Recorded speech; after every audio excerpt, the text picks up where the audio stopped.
जिंदगी की रफ्तार तेज होती जा रही है और इस तेजी के साथ हमारी उम्मीदें भी बढ़ती जा रही हैं। पर जब ये उम्मीदें कई बार नाकामयाब होती हैं तो पनपते हैं दिल दहला देने वाले जुर्म। नमस्कार, मैं सोनाली कुलकर्णी आपका स्वागत करती हूँ क्राइम पेट्रोल सतर्क के इस नए अध्याय में। जुर्म ऐसे होते हैं जिनकी कल्पना करना मुश्किल है, जो स्वार्थ के गहरे जाल में बंधे होते हैं और उनके लिए अपनी खुशियाँ इतनी महत्वपूर्ण होती है कि वो कोई भी अपराध करने से बाज ही नहीं आते। इस एपिसोड में स्वार्थ और अपेक्षाओं के गहरे समंदर में छिपा है एक घिनौना जुर्म। देखिए सर, हमारे डिजिटल टारगेटिंग मॉडल से आपकी कंपनी को 15% सेविंग एंड 40% व्यूअरशिप रीच मिलेगी, जिससे आपकी कंपनी का मार्केट शेयर सिर्फ 3 महीने में सबसे हाईएस्ट होगा। वाह, आई मीन क्या कमाल की प्रेजेंटेशन दी है आप। Thank you. और आई एम फुली कन्विंस कि आपसे बेटर और कोई ये ब्रांड समझा ही नहीं पाया। मिस्टर विशाल, कांग्रेचुलेशन। इस साल का एडवर्टाइजमेंट बजट आप ही को मिलेगा। Thank you. और वो भी मिस डिम्पल की वजह से। ओके गाइस, मुझे अब चलना पड़ेगा। So congratulation mister Vishal. Have a nice day guys. Thank you. Meetu, लगता तुम्हारी फ्रेंड इस बार प्रमोशन लेके रहेगी। नहीं सर, मीतू इक्वली टैलेंटेड है। चलिए सर, मैं और फॉर्मेलिटीज पूरी कर लेती हूँ। सी यू गाइस।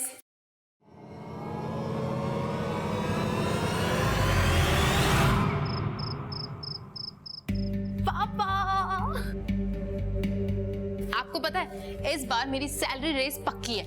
मैंने एसयूवी चाय दी है। क्यों नहीं बेटा? डिम्पल पुत्र, तो इतनी गाड़ी को करेगी क्या? पिछले साल ही तो आपने एक बड़ी गाड़ी ली है। हम घर में 3 ही तो लोग हैं। क्या करेगी तू इतनी गाड़ियों का? मम्मी, वो गाड़ी ना सिर्फ मैं चलाऊंगी ऑफ रोड ट्रिप्स के लिए। क्यों पापा? हो तो रहने देना, उड़ने दे उसे, करने दे अपने मन की। शादी के बाद पता नहीं कर भी पाएगी या नहीं। हाँ, कर नहीं पाऊंगी, करवाऊंगी।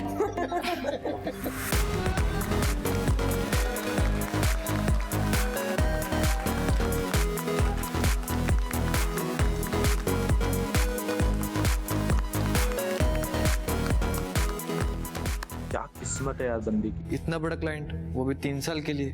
किस्मत नहीं, मेहनत है। तुम कर सकते हो इतनी देर मेहनत। Thank you so much. इसीलिए तो तुम मेरी बेस्ट फ्रेंड हो। और अब प्रमोशन भी मिल गई है और शादी भी करने वाली हो तुम। Excuse me. फ्रेंड्स के साथ तो बिजी हो क्या? बाद में कॉल करूं? नहीं, इट्स ओके।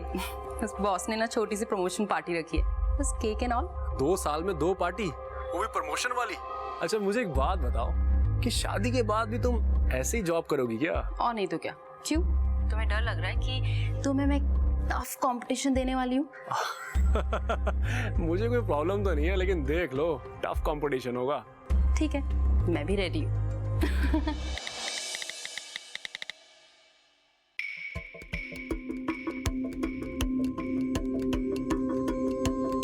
रियल गोल्ड है? नहीं, अभी तो सिर्फ गोल्ड पॉलिश है। अगले साल पूरा 24 कैरेट गोल्ड ला दूंगा। जरूर, हर साल तुम यही बोलते हो। ऐसी बात नहीं है मैडम, अब तो तुम्हें भी पता है कि किस्मत बदलने वाली है। अच्छा, मुझे मेरा रिटर्न गिफ्ट तो दो। मुझे तो चाहिए। हटदा नहीं तू। दे दो ना गुस्सा। प्लीज। ओए, तू क्या देख रहा है? हमें जग्गा से मिलने के लिए निकलना था, वही पूछने आया था मैं आपसे। हाँ तो चल चल, मैं तेरा इंतजार कर रहा था। ऐसा लग तो नहीं रहा आपको देखकर। अरे हाँ हाँ, चल चल चल।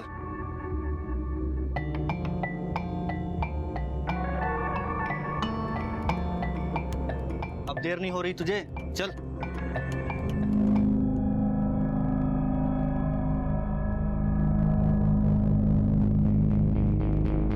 सब तैयारी हो गई है।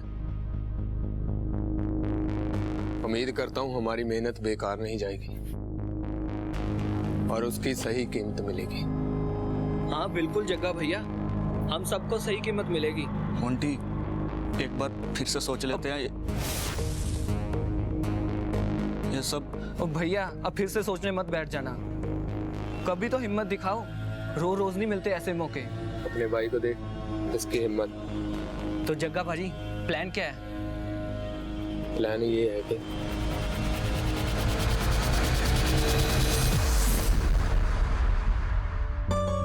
हर चीज चेक कर लेना, मुझे कुछ भी गड़बड़ी नहीं चाहिए उसमें, समझ गए ना? आपने चावल जी को फोन कर दिया? अरे यार मैं भूल गया, मैं कर रहा हूँ अभी। अरे ध्यान कहाँ है तुम्हारा? मैंने तुम्हें कहा था ना, ये मेरा वरी का सामान है, इसे गिफ्ट पैक करना है। पता नहीं कहाँ ध्यान रहता है तुम्हारा। तुम एक काम करो, तुम जाओ, मैं खुद कर लूंगी। तू ठीक है ना? इतनी टेंशन क्यों ले रही है? हम सब है ना। यार टेंशन कैसे ना लूं? तुझे पता है ना, मुझे मिस मैनेजमेंट बिल्कुल भी पसंद नहीं। मुझे सब कुछ परफेक्ट चाहिए। बस यार कुछ गड़बड़ ना हो। तू बस एंजॉय कर। चल चल।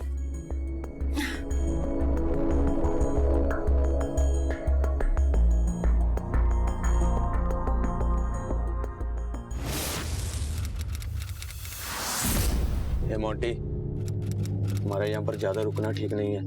और कितना टाइम लगेगा? बस जग्गा भैया, वो किसी भी वक्त यहाँ पहुँचने वाले हो सकते हैं।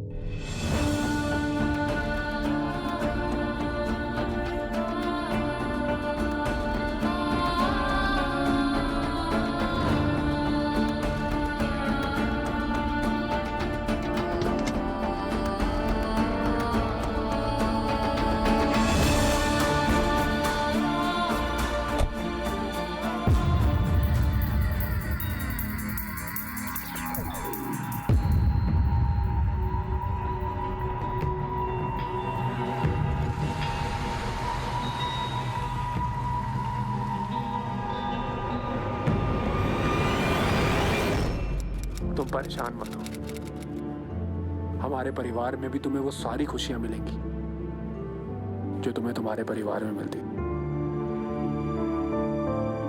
मैं जानती हूँ। तुम लोग भी रेडी हो जाओ।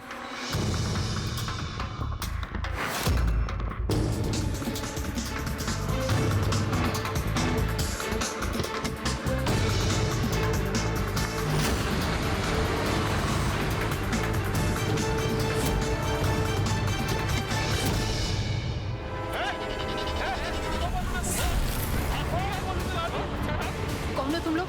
ये क्या कर रहे हो?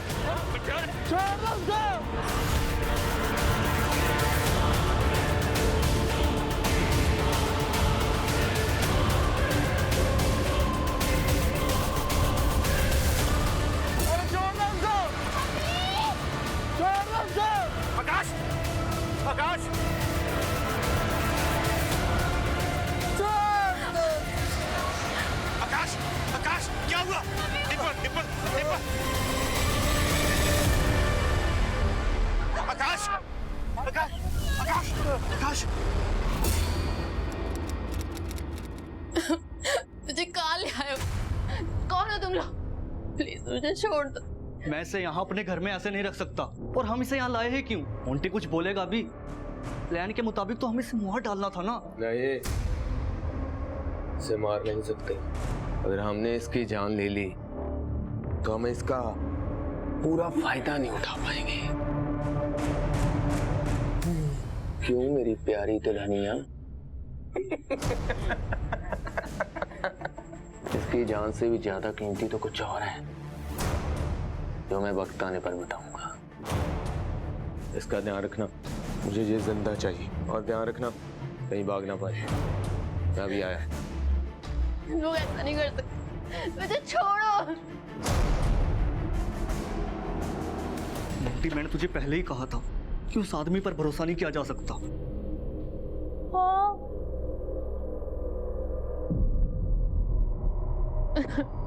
प्लीज मेरी हेल्प करो। इसको जिंदा क्यों ले आए?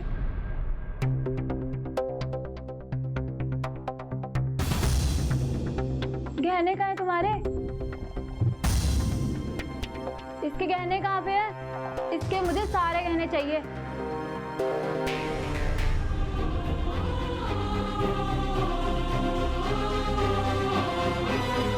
ये कप यहाँ क्यों रखा है? दिखाई नहीं देता? ले रही हूँ दीदी। और ये क्या है? क्या है ये? सफाई कर रही हूँ ना दीदी। ऐसे होती है सफाई? तो एक काम कर, काम छोड़ दे।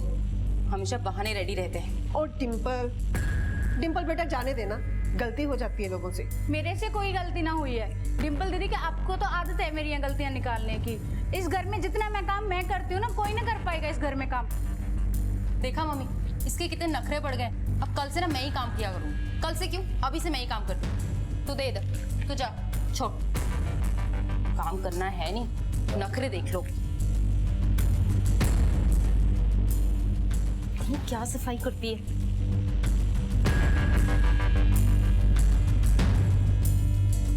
शादी होने के बाद जब हम डिम्पल को लेकर निकले तो सबसे पहले आकाश की गाड़ी निकली।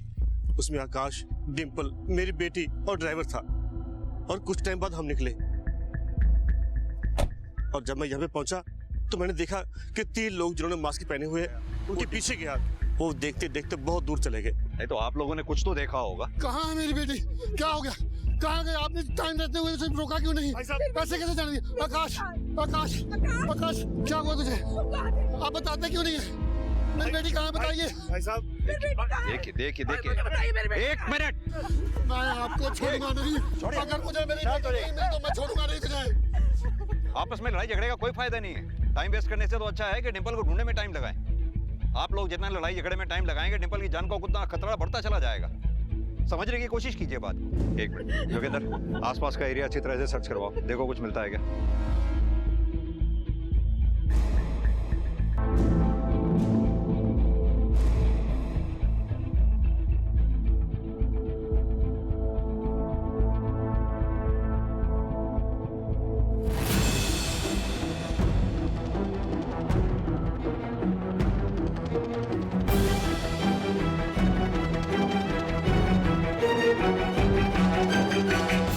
ढाबा तो बंद है, कोई है क्या? बात सुनो, ढाबा बंद है? हाँ जी सर। अच्छा एक बात बताओ, यहाँ बगल में कुछ शोर शराबा सुनाई दिया तुम्हें? कुछ लोग लड़की को उठा के ले गए? नहीं सर, मैं किसी काम से मार्केट गया हुआ था। ये सीसीटीवी काम करता है जो ऊपर लगा? हाँ जी सर। जोगिंदर, ये सीसीटीवी की फुटेज निकलवाओ। जी सर। जाओ। डिम्पल और आकाश जिस गाड़ी में थे उस ड्राइवर का कुछ पता चला? नहीं सर, अभी तक नहीं, लेकिन सर्च जारी है। पता करो वो डर के मारे भागा था या इस किडनैपिंग के कांड में उसका भी हाथ है। हो सकता है सर। जोगिंदर, ये भी पता करो इस जगह पर इससे पहले ऐसी कोई वारदात हुई है क्या? मुझे लगता है हमें दोनों परिवार से दोबारा बात करनी होगी। फिरौती की कॉल नहीं आई अभी तक, ये बात बहुत खतरनाक है। बिना वक्त गवाए अपनी जांच का दायरा बढ़ाओ। मुझे पूरा यकीन है किडनैपर्स शहर छोड़कर अभी बाहर नहीं गए होंगे, शहर में ही कहीं छुपे हुए होंगे। पता करो। जी सर।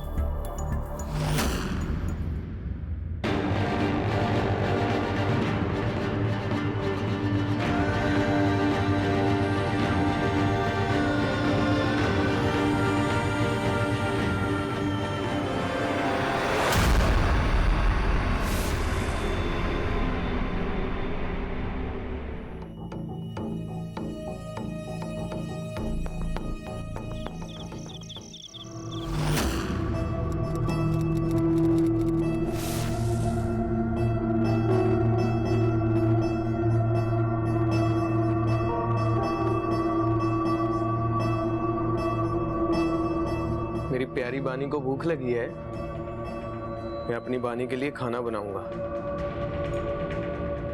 और हम दोनों साथ में खाएंगे।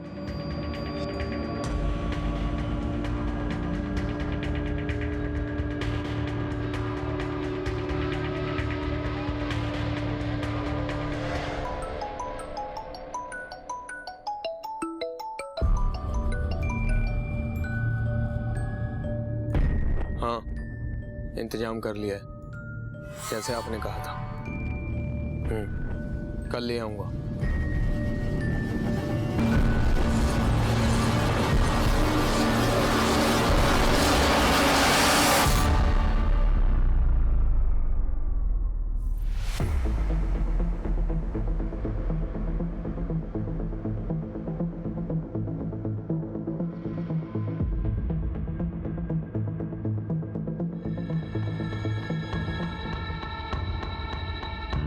ए मोंटी, सारा दिन यहीं पड़ा रहेगा क्या? जा दुल्हन को खाना दे दे। दे आता हूँ भैया। अच्छा तुम अंदर चलो, काम है तुम्हारे साथ।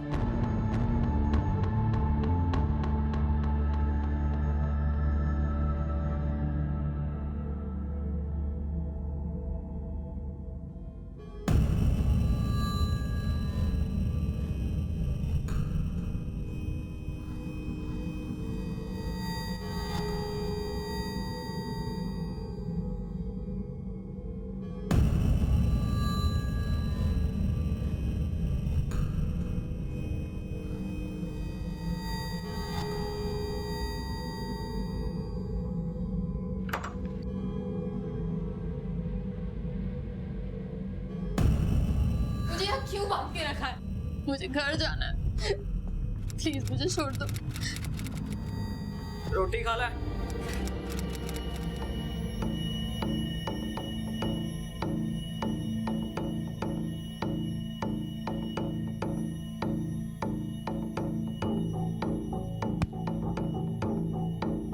मोटी तरह दिमाग तो नहीं खराब हो गया?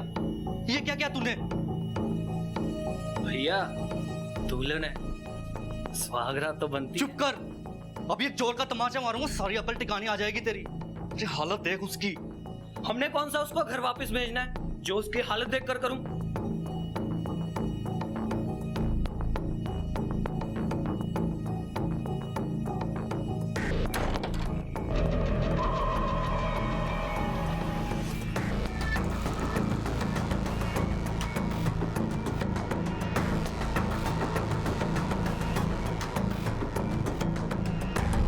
ये करण कौन है? आपकी बेटी डिंपल और करण में काफी गहरी दोस्ती थी। दिन में 3 से 4 बार बात होती थी उनकी, और वो भी काफी घंटों तक। हमें नहीं पता सर, उसके तो बहुत सारे फ्रेंड्स थे। करीबन 1 महीना पहले उन दोनों की आपस में बातचीत होना बंद हो गया, खासतौर से तब से जब से आकाश और डिंपल का रिश्ता पक्का हुआ। ये कोई इत्तेफाक है या आप लोग कुछ बात छुपा रहे हैं हमसे? आप कहना क्या चाहते हैं? मेरी बेटी कोई ऐसे वैसे कैरेक्टर की लड़की नहीं है। ये वक्त किसी पे आरोप लगाने का नहीं है। अगर आप चाहते हैं आपकी बच्ची को हम जल्द से जल्द ढूंढ पाए, बचा पाए, सच सच बताइए। जी, वो उसका बॉयफ्रेंड था। बोलने दीजिए। मुझे बोलने दीजिए ना। दोनों कॉलेज के दिनों से ही रिलेशनशिप में थे। जब दोनों ने कॉलेज पास आउट किया और डिंपल की जॉब लगी, तब करण के साथ उसका कोई भविष्य नहीं लगा। और जब हमने आकाश के साथ अरेंज मैरिज की बात की तो उसने हाँ कर दी। बस उसी के बाद से उसने उससे बात करनी बंद कर दी। कहाँ मिलेगा ये करण में? कुछ एड्रेस वगैरह पता है आप लोगों को? मीतू को पता होगा करण का एड्रेस।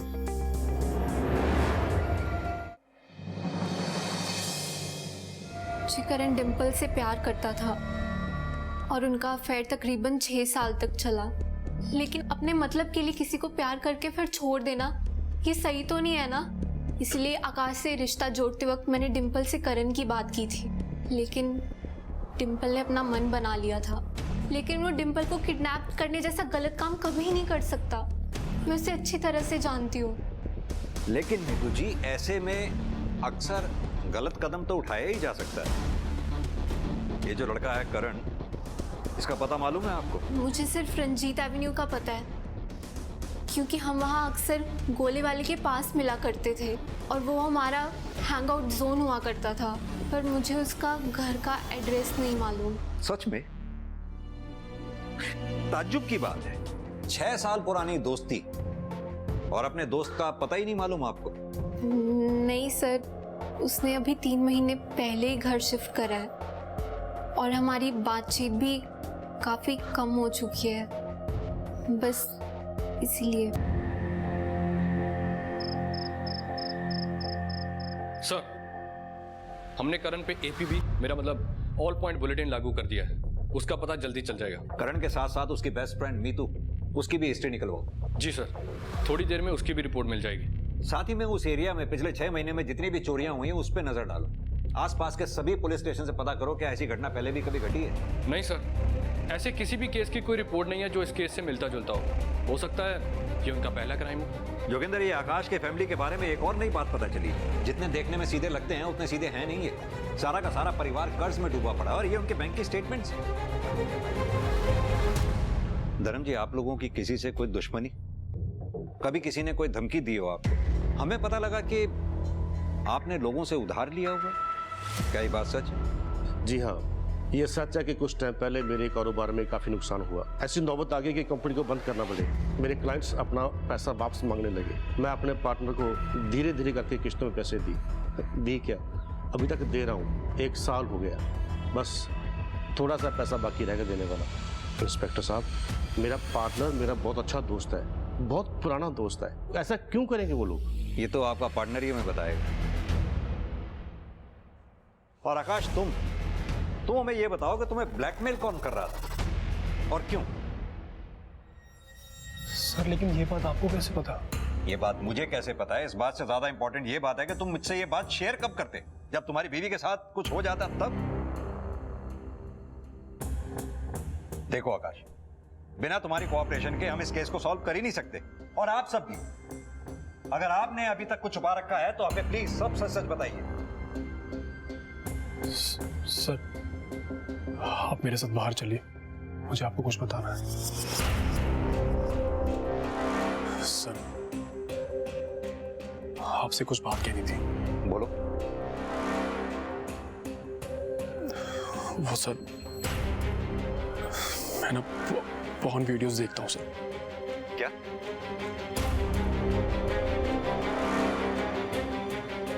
सर, वॉय विटनेस लड़की का पता चल गया है।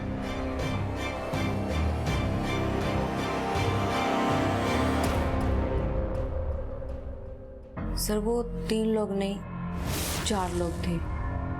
गाड़ी का कलर लाल था, नंबर प्लेट कुछ 70 कुछ था। उन किडनैपर्स के चेहरे देख पाई आप? नहीं सर, सभी किडनैपर्स ने मुंह ढके हुए थे। और कुछ जो आपने नोटिस किया हो? कपड़े आम थे, शर्ट पैंट बाहर निकली हुई। उनमें से एक जवान लग रहा था। सर, इन सब बारे जे मेरी फैमिली ਨੂੰ पता लगेगा तो वो बहुत ज़्यादा घबरा जाएंगे। ਤਾਂ करके सर मैं इन सब चक्करां 'ਚ नहीं पैना। आप चिंता ना करो, बेफिक्र रहो। थैंक यू, आप जा सकती हैं। Okay sir. जोगिंदर, लड़की ने जिस तरह की गाड़ी के बारे में बताया, उस गाड़ी के बारे में पता करो। जी सर।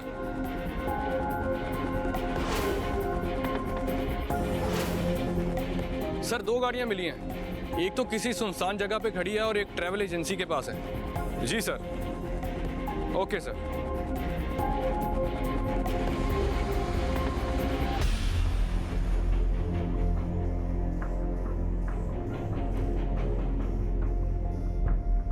मिला कुछ? सीट पे, सीट के नीचे ध्यान से देखो।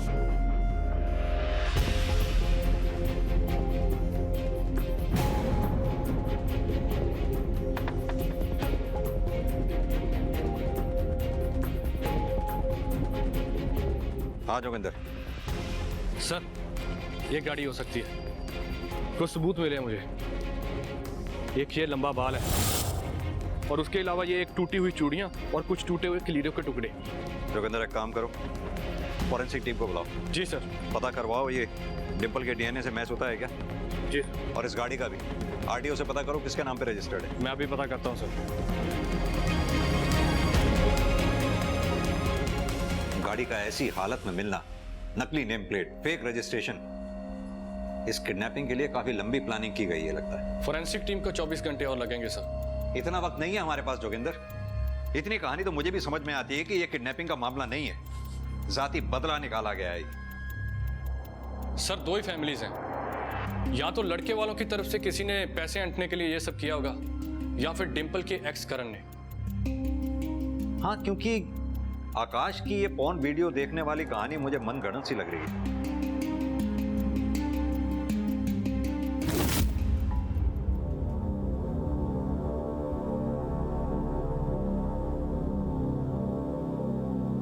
मैंने पुलिस को तुम्हारा पता नहीं बताया। भरोसा करने के लिए थैंक यू। जो सामान बोला था वो लाई हो।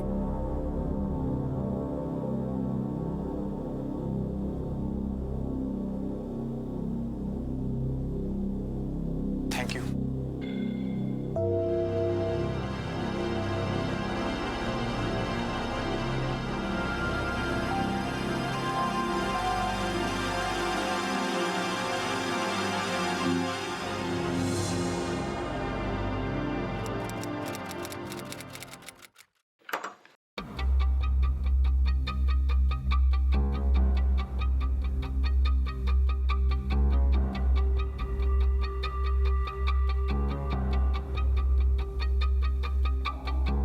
ए, क्या कर रहा है? चल हट, निकल।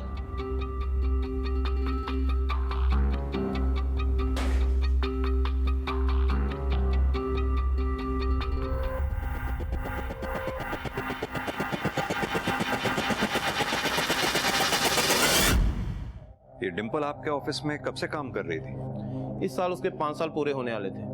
कामकाज में डिंपल कैसी थी? मेरा मतलब एज ए प्रोफेशनल किस तरह की थी? डिंपल एक प्रोफेशनल लड़की थी और हमारी बेस्ट एम्प्लॉय थी, और लास्ट 2 सालों में उसने 2 अवार्ड भी लिए हैं। ऑफिस में डिंपल की किसी से कोई दुश्मनी, कुछ मन मुटाव या झगड़ा हुआ हो? नहीं, उसकी दोस्त तो मीतू और वो सारा दिन ऑफिस में माहौल बना के रखते थे, हंसी मजाक करते रहते थे। मीतू भी इसी ऑफिस में काम करती है? जी सर, कल से वो ऑफिस नहीं आ रही, शायद किडनैपिंग की वजह से काफी डिप्रेशन में है, और हमने भी ज्यादा फोन नहीं किया उसको। Thank you. Thank you sir. हाँ जोगिंदर सर, हमने सबसे बात की है, सभी यही बोल रहे हैं कि डिंपल काफी एम्बिशियस थी और जब भी ऑफिस आती थी सिर्फ अपने काम में लगी रहती थी, और उसकी कोई खास दुश्मनी भी नहीं थी किसी के साथ।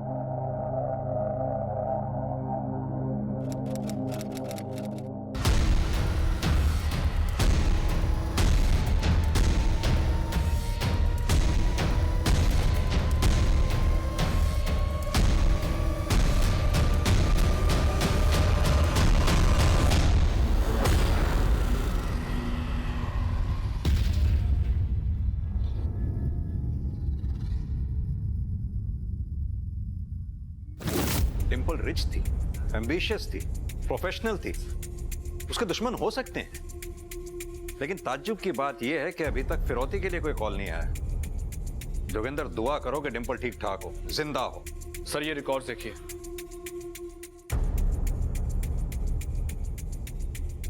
यानी कि मेरा शक सही था, मीतू और करण अभी तक एक दूसरे के टच में। हेलो, कहाँ? ओके सर, चौकी से फोन आया है, जलंधर के रास्ते में एक लड़की की लाश मिली है। और क्या? लड़की दुल्हन के लिबास में है।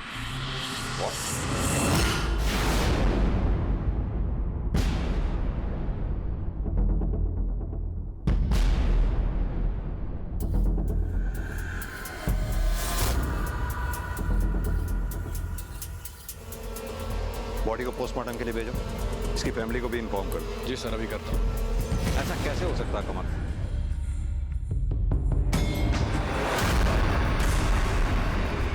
मैंने तुम्हें उस पर नजर रखने के लिए बोला था, और बोला था उसकी जान की कीमत है। मुझसे पूछे बगैर तुम लोगों ने उसको हाथ कैसे लगाया? हाथ कैसे लगाया? जग्गा भैया, हमने नहीं उसे मारा।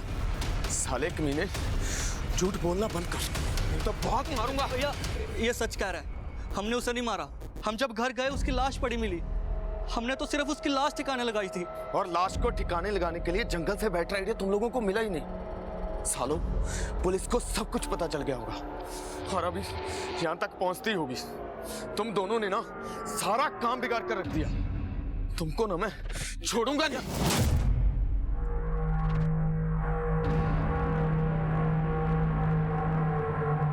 इन्होंने कुछ नहीं किया।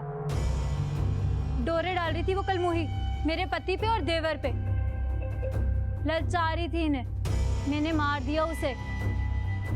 जग्गा भैया, जो होना था वो हो गया ना, और वैसे भी उसे मरना ही था। जग्गा भैया, तो इतना गुस्सा क्यों?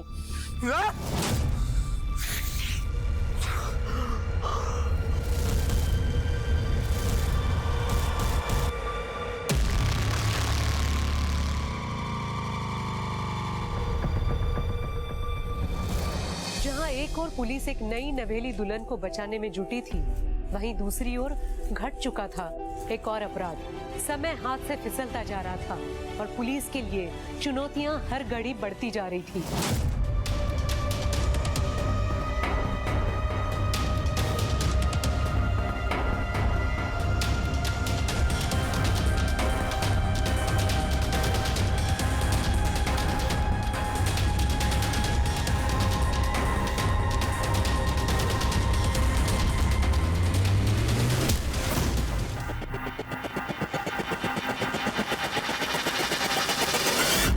पोस्टमार्टम रिपोर्ट के हिसाब से रेप हुआ था डिंपल का, और वो भी एक नहीं कई बार। तो ये था उनका मकसद, इसीलिए डिंपल को अभी तक उन्होंने जिंदा रखा। अगर उनका पर्पस सॉल्व हो रहा था तो फिर डिंपल को मारने की जरूरत क्या थी, ये बात समझ में नहीं है।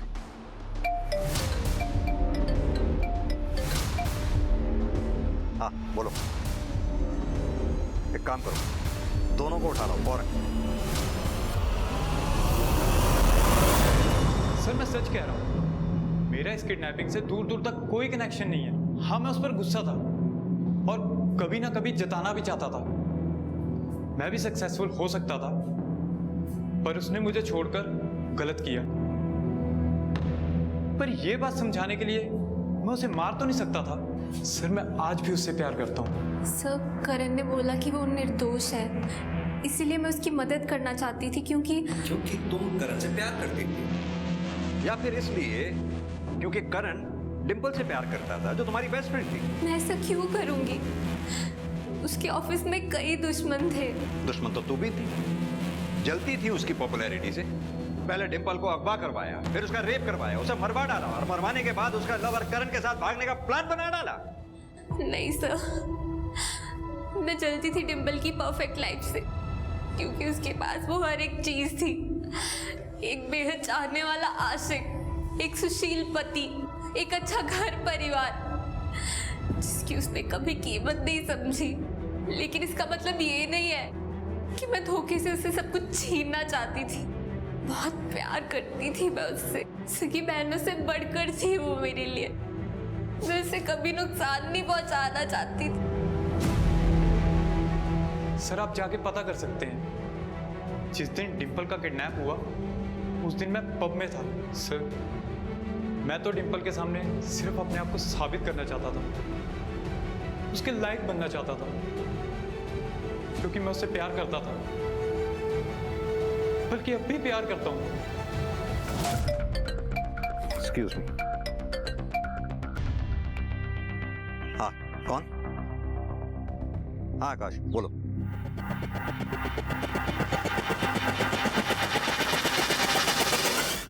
सर मेरी बहन सुबह से गई, अभी तक घर नहीं लौटी है। कितने बजे गई थी घर से? पापा बता रहे थे करीब 3 बजे के आसपास। इंस्पेक्टर साहब, मेरी बेटी जरूर किसी मुसीबत में होगी। उसका फोन भी स्विच ऑफ आ रहा है, कुछ कीजिए सर। आप चिंता मत करो, मैं अपनी टीम लगा रहा हूँ। सर हमने उसके सारे फ्रेंड सर्कल में पता कर लिया, लेकिन उसका कुछ पता नहीं चल रहा है। जैसे ही कुछ पता चलता है हम आपको इन्फॉर्म करते हैं। जी sir. Thank you sir. Joginder, लड़की के फोन को ट्रेस पे डालो, अपनी टीम को डबल कर दो। हमारे पास टाइम वैसे भी बहुत कम है। पहले एक जान गंवा चुके हैं, दूसरी जान गंवाना अफोर्ड नहीं कर सकते। भाभी कहाँ है मेरी? बताओ मुझे, भाभी कहाँ है मेरी? छोड़ूंगी नहीं मैं तुम सबको। बताओ, रुको, भाभी कहाँ है मेरी? रुको। इसे देखा था कल यहाँ? हाँ जी, एक लड़का सिगरेट लेने आया था, उसके साथ आई थी। सर उसे लास्ट किसी आदमी से बात करते देखा है कुछ लोगों ने। हाँ तो हो सकता है वो उसका कोई जानने वाला हो या कोई दोस्त हो। उसके दोस्तों के बारे में पता करते हैं। सर हमारी टीम उसका सोशल मीडिया अकाउंट एक्सेस कर सकती है। हाँ बिल्कुल, बिना टाइम वेस्ट किए अपनी टीम को इस काम पे लगा दो। जैसा कि मैंने पहले भी कहा, हमें टाइम से आगे चलना है अगर उस लड़की की जान बचानी है तो। जी सर। यहाँ पर बैठो, बैठो बैठो, आराम से बैठो, बैठो आराम से बैठो।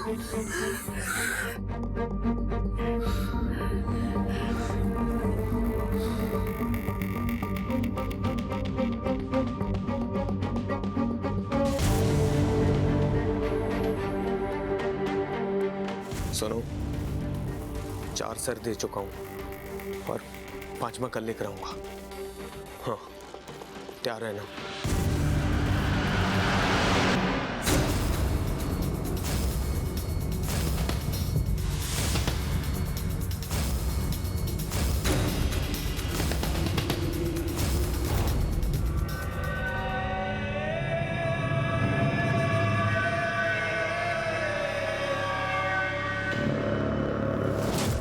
बेबी और मैं बेस्ट फ्रेंड्स हैं सर।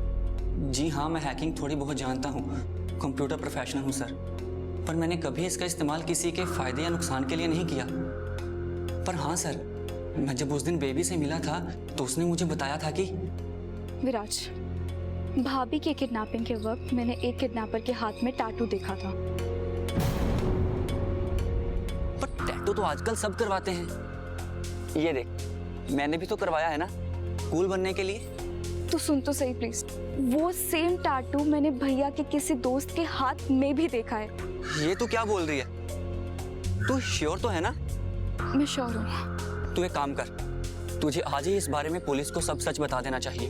विराज, मैं बिल्कुल नहीं चाहती कोई इनोसेंट इंसान फंसे। पहले मैं कंफर्म करूंगी एंड आई रियली वांट कि तुम भी जाके कंफर्म करो, पता लगाओ कि क्या ये वही टैटू है। तो तुमने उससे कंफर्म किया? जी सर, मैंने कंफर्म करने के लिए उसे फोन किया था, पर उसने मेरा फोन नहीं उठाया। मैंने काफी बार ट्राई किया पर कोई रिस्पॉन्स नहीं मिला। मैंने सोचा न जाने क्या हुआ होगा, फिर मैंने भी उस बारे में कोई फॉलोअप नहीं किया सर। रिस्पॉन्स इसलिए नहीं मिल पाया क्योंकि उसी दिन बेबी का किडनैप हो गया था। क्या सर? सर मुझे इन सब में नहीं पड़ना सर। सर अगर मैंने अपना मुंह खोला तो वो लोग शायद मुझे भी। सर मुझे कुछ नहीं पता सर, ऐसे तो मैं भी किडनैपर से बच नहीं पाऊंगा। वो लोग मुझे भी उठा के ले जाएंगे। बच तो तुम अब भी नहीं पाओगे अगर तुम सच सच नहीं बताओगे। शराफत से बताओ कौन था वो आदमी। ये देख, तेरा तो जैकपॉट लग गया यार, इंतजार करने का पूरा पूरा फायदा हुआ है। मेरे लिए भी ढूंढ देना ऐसी कोई दुल्हन। तू एक काम क्यों नहीं करता, तू इसे रख ले। देख ले भाई, मैंने उसे उठा लेना है। कहाँ रखा था तूने डिंपल को? तेरा मकसद क्या था और तेरे बाकी के साथी कौन है? बोल। ये क्या बदतमीजी है? वर्दी पहनी है तो कुछ भी बोलोगे? मेरे भी बहुत कॉन्टैक्ट है पुलिस में। अच्छा, जरा मुझे भी तो बता। ये क्या हो रहा है मेरे घर में? और आप अंदर कैसे आए? वारंट है आपके पास? बिना वारंट के ना हम तुम जैसे क्रिमिनल्स के घर पे जाते नहीं, और बहुत पहुंची हुई चीज समझते हो ना तुम दोनों अपने आप को। जाओ इनके घर की तलाशी लो। मेरा भाई ऐसा आदमी नहीं है। तुम्हारा भाई कैसा आदमी है ये मैं अच्छी तरह से जानता हूँ। इसकी पूरी रिपोर्ट है मेरे पास। सर, यहाँ कुछ नहीं मिला। देखा, मैंने तो आपको पहले से ही कहा था। आप खामखाई मुझ पर शक कर रहे थे और मेरे ही मोहल्ले में आकर मेरी बदनामी कर रहे थे। ऊपर से झूठा इल्जाम लगा रहे हो। सर ये ठीक बात नहीं है। क्या सही है और क्या गलत, ये तो मैं पता लगवा के रहूंगा। चलो।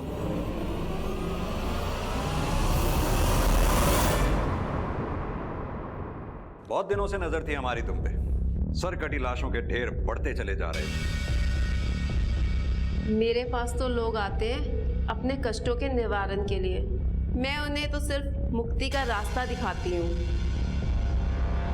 अच्छा, चलो अब अपने कष्टों का निवारण बताओ। उन लोगों के नामों की लिस्ट देख के जिनके कष्ट तुमने दूर किए हैं 2 मिनट के अंदर, वरना हमें तुम्हें कष्ट देना पड़ेगा।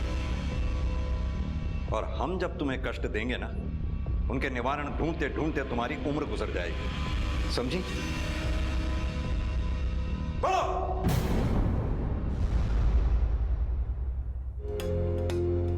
सर इस मोंटी की बात आकाश से अक्सर होती थी। सोशल मीडिया से समझ आता है कि ये दोनों कॉलेज फ्रेंड्स थे। इतनी लंबी दोस्ती के बावजूद करीबन हादसे से 15 दिन पहले इनकी आपस में बात होनी बंद हो गई थी। आकाश ने मोंटी को अपनी शादी पर भी नहीं बुलाया। इससे ये चीज तो साफ है कि इन दोनों के बीच में कोई ना कोई बात तो जरूर हुई होगी।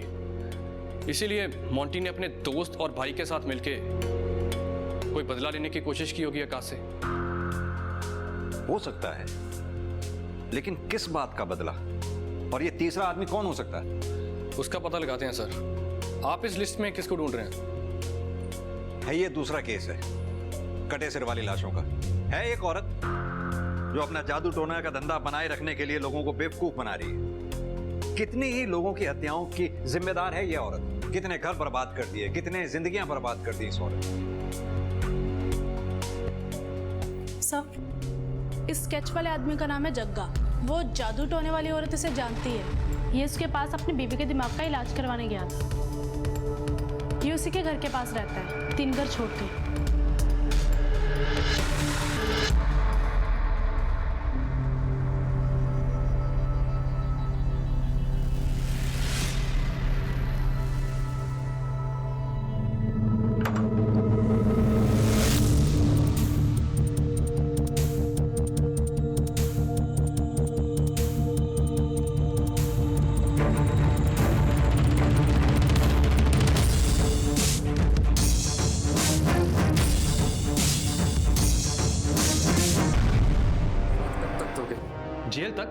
है?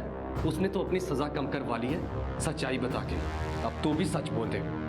हाँ, हम ही ने सब किया है, किडनैपिंग और रेप। लेकिन हमने उसे मारा नहीं, उसे मेरी भाभी ने मारा है। साहब मुझे एक अच्छा घर चाहिए था और मोंटे को कनाडा जाना था एक अच्छी जिंदगी के लिए। ये किडनैपिंग के पैसे और दुल्हन के गहने बहुत थे हमारे लिए। एक ही मौका था हमारे पास साहब।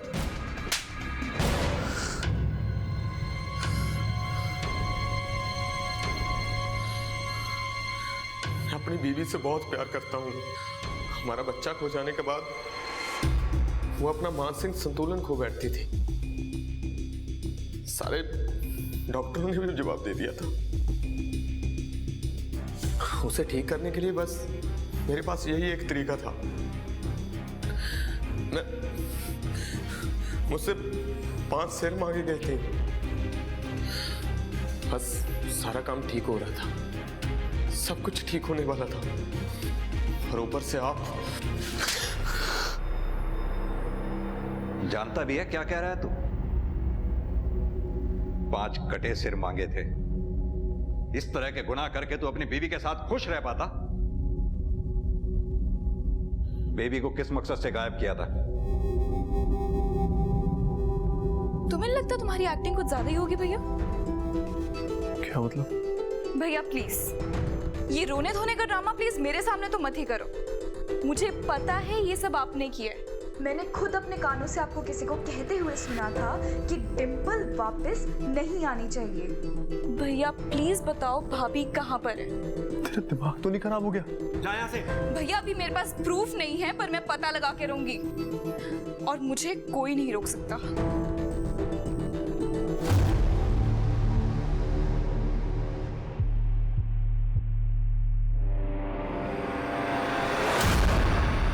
हेलो बेबी, मेरी बहन, उसका दिमाग कुछ ज्यादा ही चल रहा है। चल शुरू हो जा। मैं अपनी बहन को नुकसान नहीं पहुंचाना चाहता था सर। मैं तो सिर्फ यही चाहता था कि जब तक ये केस खत्म ना हो वो चुप रहे। अब सीधी तरह से ये बता कि डिंपल को क्यों मारा था? बताता हूं साहब, सब कुछ बताता हूं। मैं उसे मारना नहीं चाहता था, मैं तो सिर्फ उससे पीछा छुड़ाना चाहता था सर। वो सब मेरे गले बांध दिया गया था, लेकिन जब उसने मुझे अपनी इतनी खूबसूरत फोटोग्राफ्स भेजी तो मुझे तो लगा कि मुझे मेरे सपनों की परी मिल गई साहब।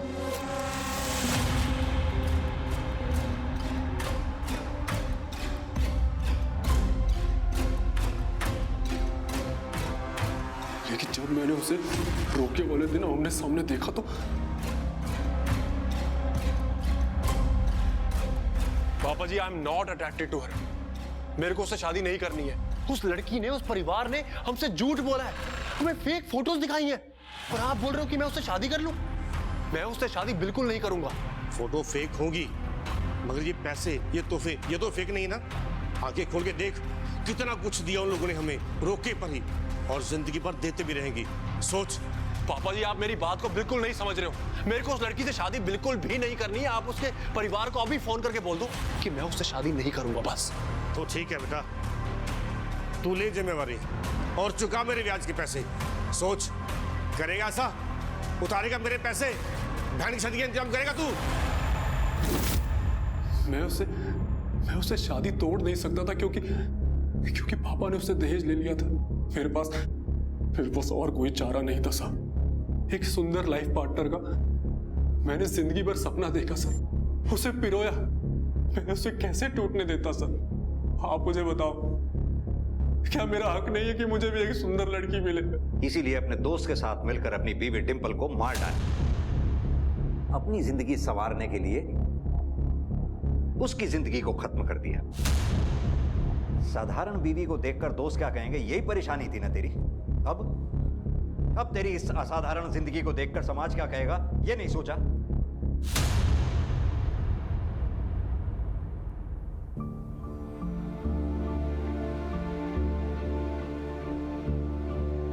इंसान हमेशा परफेक्शन की खोज में लगा रहता है।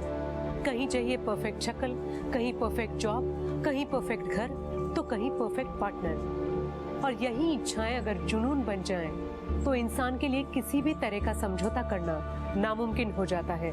कोई भी कमियां उन्हें मंजूर नहीं होती और इसी निराशा में वे गलत राह पर चल पड़ते हैं।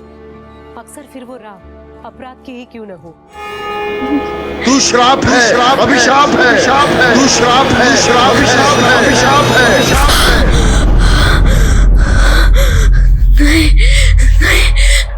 मैं श्राप नहीं हूँ, श्राप नहीं हूँ मैं,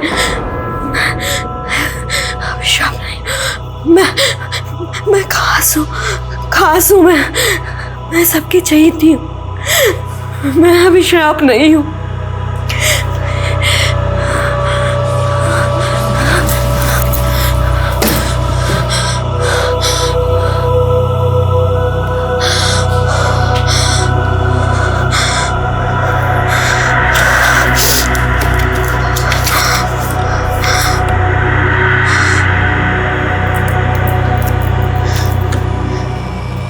मैं खास हूँ, मैं खास हूँ, मैं खास हूँ, मैं खास हूँ, खास हूँ।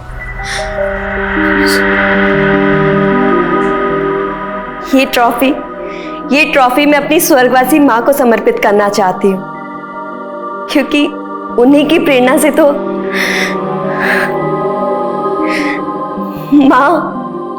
माँ मैं जीत गई।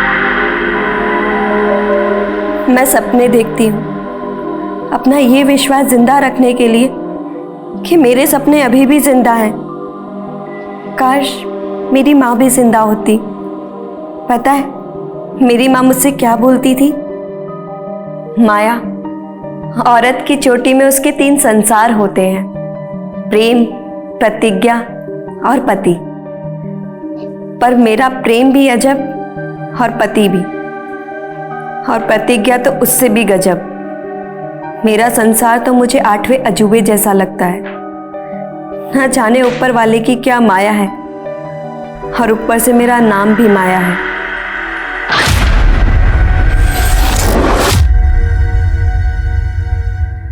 नमस्कार, मैं सोनाली कुलकर्णी आपका स्वागत करती हूँ क्राइम पेट्रोल सतर्क के इस नए अध्याय में।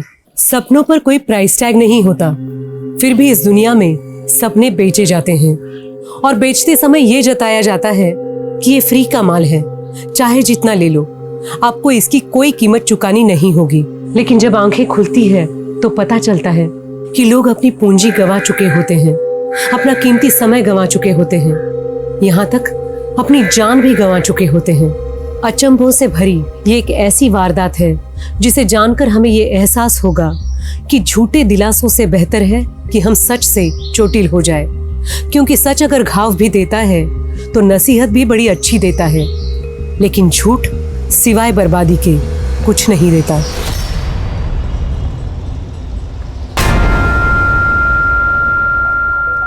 ब्रिज जी आप बस कीजिए ना। है क्या? मेरी वीडियो में अपनी आवाज रिकॉर्ड क्यों की? मैं यहाँ कमर तोड़ रहा हूँ और तू है क्या? वो ब्रिज जी, मुझे लगा कि लोग आपका ये वीडियो देखेंगे तो खिल्ली उड़ाएंगे। अरे बेवकूफ, खिल्ली उड़ाने पे लाइक मिलता है, मुझे जिगजैग पे स्टार बनना है। लेकिन ब्रिज जी, जब लोग आपको निकम्मा, बेरोजगार बोलते हैं तो मुझे बिल्कुल भी अच्छा नहीं लगता। इसलिए मैंने आपके लिए एक नौकरी ढूंढी है। क्या नौकरी? ये फालतू की नौकरी वोकरी नहीं करनी। अरे तुम कमा रही हो ना, मुझे जिगजैग पे फोकस करने दो बस। लेकिन ब्रिज जी, मेरी नौकरी ऐसी है ना कि मुझे छुट्टी नहीं मिलती, इस वजह से मैं अपने मायके भी नहीं जा पा रही हूँ। हाँ, तुम मायके को भूल जाओ, अब यहीं रहे और कमा बस। ब्रिज बहू, अरे ये क्या नोटंकी लगा रखी है? अरे हमरे साथ साथ क्या पूरा मोहल्ले इकट्ठा करोगे? खेत से आए हैं, थोड़ा आराम करने दो। इस घर में है ना किसी को कला की कदर नहीं है, सारा का सारा मूड खराब कर दिया। नहीं बनानी मुझे वीडियो।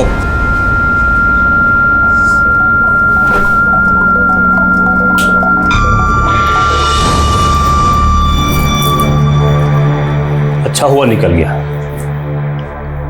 बहू अब तुम भी आराम कर लो। उसका तो कोई भरोसा नहीं है, वो आए या नहीं भी आए।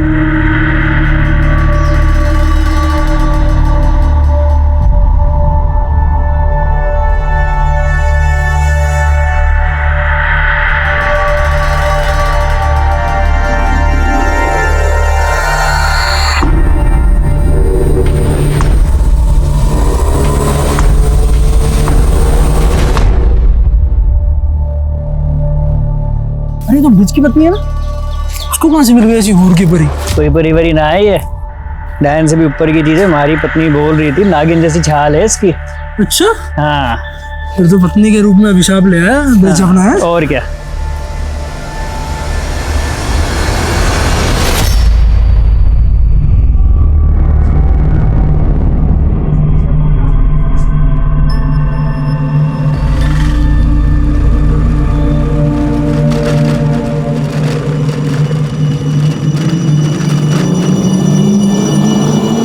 चलिए बैठिए, मैं आपको ड्रॉप कर देता हूँ।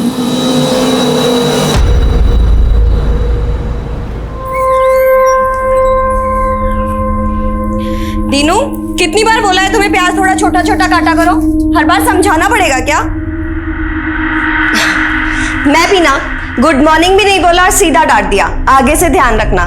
Good morning. जी madam, good morning. Good morning Maya ji, कैसे हैं आप? अरे हमने गुड मॉर्निंग बोला और आपने हमें जवाब भी नहीं दिया। हाँ? देखिए, मुझे आपसे कोई बात नहीं करनी है। नंदा दीदी को बोल दिया था मैंने। अरे नंदा दीदी तो गई, अब हमारा ही ऑर्डर चलेगा यहाँ पर। करी पकड़ो, आज ये बनेगा। अरे खाने की डिमांड बढ़ती जा रही है आपकी, सैलरी भी बढ़ा देंगे।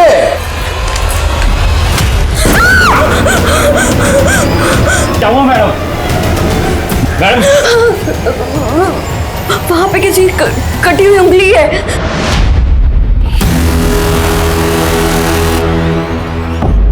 अरे रात को कोई हॉरर फिल्म देखी होगी आपने। यहाँ तो कुछ नहीं है, आपका वहम है ये। अरे चलो चलो अपना काम करो। अरे जाइए अपना काम कीजिए, चलिए जाइए काम कीजिए अपना।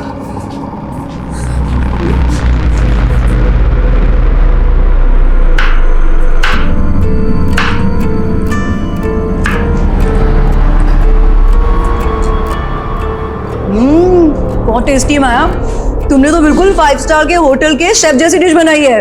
Very good, keep it up. दीदी, हाँ, ये आपके गले पे क्या हुआ? कुछ नहीं, तू जा काम कर अपना।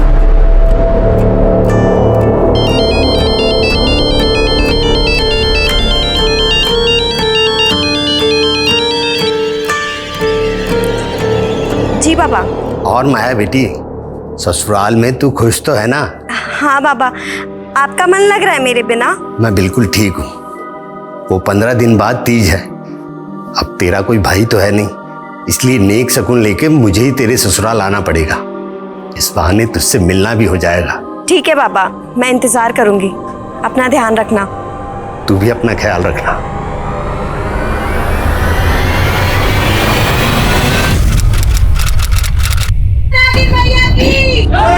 नागिन मैया की, नागिन मैया की, नागिन मैया की, नागिन मैया की, नागिन मैया की, नागिन मैया की, नागिन मैया की, नागिन मैया की, नागिन मैया की। भाऊजी, भाऊजी प्रणाम। जीते रहो बेटा। पर ये सब क्या हो रहा है? जोहरी सोने का दाम पूछ रहा है। अरे साक्षात नागिन मैया के जन्मदाता हैं आप तो। नागिन मैया? हाँ बाबूजी, नागिन मैया। मैं तो खुद गर्व महसूस कर रहा हूँ कि मेरी बीवी माया नागलोक की देवी है। देवी। क्या बात कर रहे हो दामाद जी? अरे ये बताओ कि माया कहाँ है? 2 दिन पहले ही नागलोक चली गई है। संदेश जी अब और मजाक मत कीजिए, ये बताइए कि माया कहाँ है? अब आप उसे वापस नहीं देख पाओगे। तुम दोनों ने क्या किया है माया के साथ? बोलते हो या पुलिस को बुलाए? अरे पुलिस, अरे बाबूजी, बाबूजी, अरे बाबूजी, अरे रुक जाइए बाबूजी। नागिन मैया की जय, नागिन मैया की। आइए सर, देखिए सर, मेरी बेटी का फोटो लगाकर पता नहीं क्या पाखंड कर रहे, पता नहीं मेरी बेटी। क्या नौटंकी है ये? माया कहाँ है? साहब इनको भरोसा ही नहीं हो रहा तो कैसे समझाए? मेरी बीवी नागिन है और वो नागलोक को चली गई है साहब। 10 सेकंड के अंदर अगर सच नहीं बोला। 10 सेकंड क्या, 10 जन्म में भी सच नहीं बदल सकता। मेरी बहू नागिन है। अरे गुप्ता जी, मिश्रा जी, आप बताइए। जिससे पूछताछ करनी हम करेंगे, और तुम दोनों से भी। लेके चलो इनको। अरे आपको सांप लगेगा बाबूजी, अरे आपको सांप लगेगा, आप परेशान कर रहे हैं। लोग यहाँ मौजूद हैं, सबसे सख्ती से पूछताछ करो। कोई भरोसा नहीं है, इन लोगों ने माया के साथ कुछ कर दिया। घर के अंदर देखते हैं, आइए पूरे घर की तलाशी लो। सर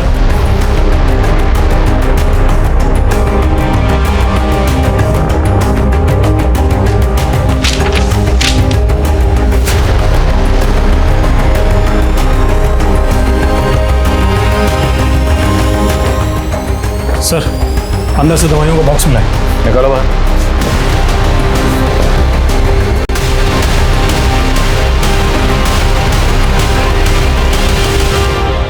इस घर में आपकी बेटी, उसके पति और ससुर के अलावा और कौन रहता है? उसका देवर मुकेश। पता करो ये मुकेश कहाँ है।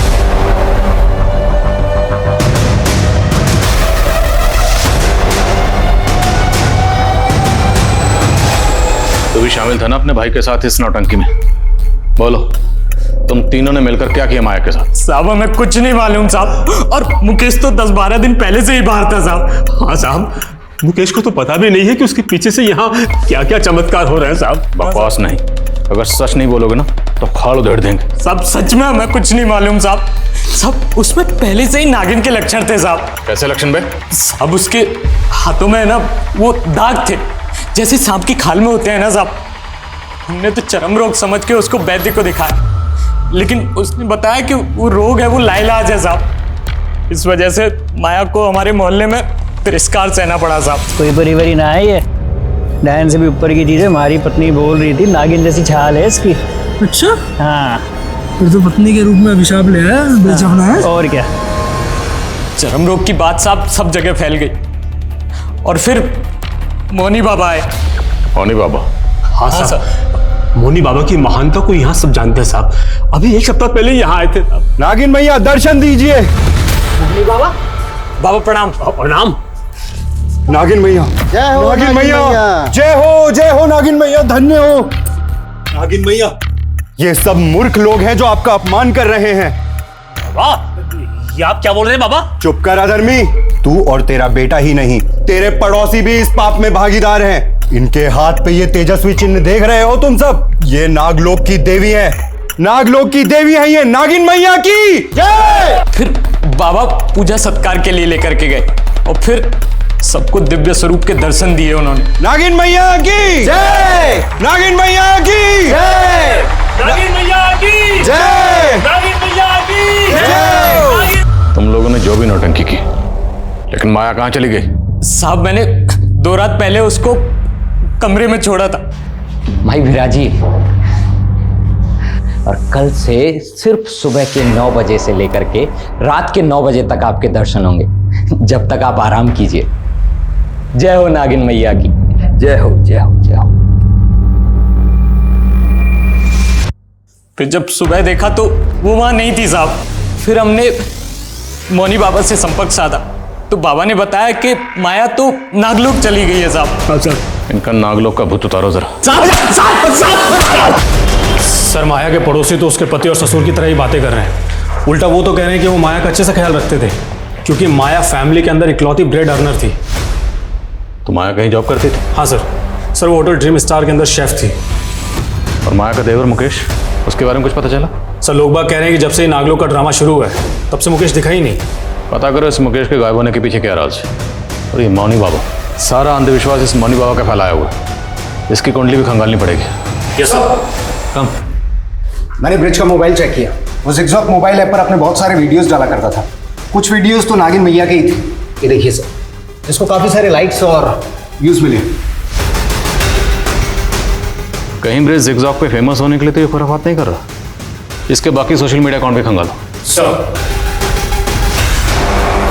मैं नागिन की बात नहीं करूंगा, नेवले की बात करूंगा। नेवला नागिन का दुश्मन, और हमें ये अच्छी तरीके से पता है कि कौन सा नेवला नागिन को गायब किया है, और जल्दी ही हम उसका नाम पब्लिक करेंगे। तो जानने के लिए बने रहिए हमारे चैनल अतरंगी छोकरा पर। लाइक एंड सब्सक्राइब करना ना भूलो। दिखा दिखा, अभी देखना इस वीडियो पर 1 मिलियन व्यूज और 1 लाख लाइक ना आए तब कहना मेरी जान। क्यों नहीं मुन्ना भी, आप तो छा जाओगे। अपलोड कर फटाफट।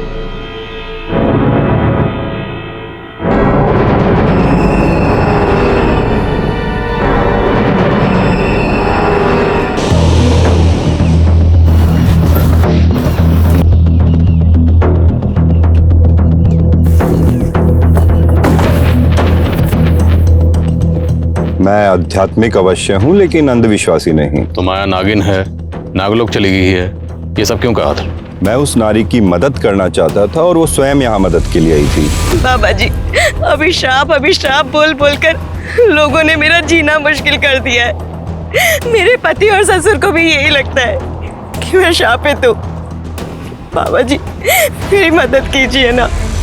लोग उस बेचारी का अपमान ना करें, इसलिए मैंने लोगों से कहा कि उनके हाथों पे ये किसी दिव्य रहस्य का चिन्ह भी तो हो सकता है, और लोगों ने उसे नागिन मैया बना दिया। इसके अलावा मैंने कुछ नहीं किया। आपने कुछ नहीं किया तो माया गायब क्यों हुई है? कहाँ है माया? माया के गायब होने से मैं खुद हैरान हूँ, लेकिन मेरा इस अपराध से कोई लेना देना नहीं।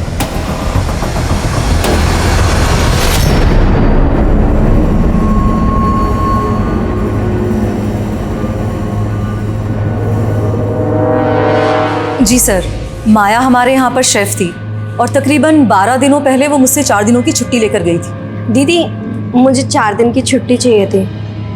माया, तू तो जानती ना तेरी यहाँ पर कितनी डिमांड है। अच्छा, 4 दिन बाद पक्का काम पर आ जाना। हाँ ठीक है दीदी। ठीक है। वो दीदी, मुझे कुछ एडवांस मिल सकता है? सर, माया मुझसे 1 महीने का एडवांस लेकर गई थी, फिर कुछ दिनों के बाद सुनने में आया कि वो नागिन बन गई है।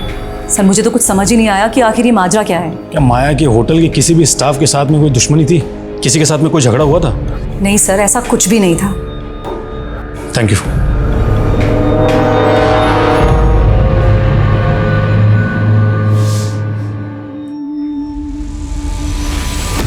ये लीजिए बाबा, माया का स्पेशल मलाई कोफ्ता, खाइए और दीजिए नंबर। वाह बेटी, तेरे हाथ में तो साक्षात अन्नपूर्णा है, पर ना जाने किसके प्रकोप से तेरे हाथ पे ये दाग लग गया। बाबा, मैंने तो इसके बारे में सोचना ही छोड़ दिया। बस मुझे आगे बढ़ना है।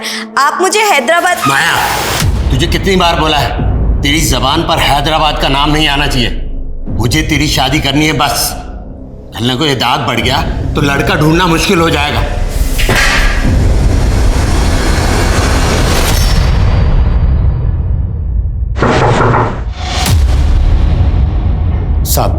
साहब, मेरी बेटी मिली क्या? देखिए, हम उसे ढूंढने की हर मुमकिन कोशिश कर रहे हैं, पर हमें पता चला है कि माया को नागिन बनाने का सिलसिला 1 हफ्ते पहले से चल रहा था। तो इस 1 हफ्ते में आपकी माया से फोन पर तो बात हुई होगी?